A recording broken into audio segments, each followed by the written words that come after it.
nakakatawa yung statement ni Alan Peter Cayetano. Sabi kasi niya, ay bawal yan, illegal yan.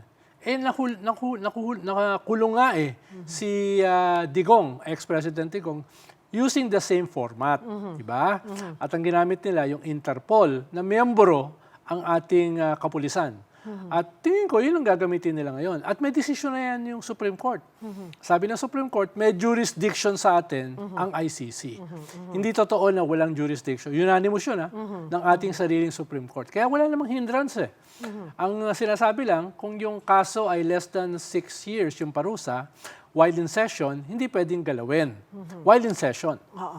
Pero kung mahigit 6 na taon yung parusa, katulad dito sa crimes against humanity, walang legal impediment para siya hulihin. Kaya hindi ako magugulat kung this week or next week talagang papasukin. Nasa session pa Ha? Nasa session pa. Oo, pero yung more than 6 years yung parusa Kahit in kailangan session, i-meet yung dalawang yun. kahit in session ka, pwede kang hulihin.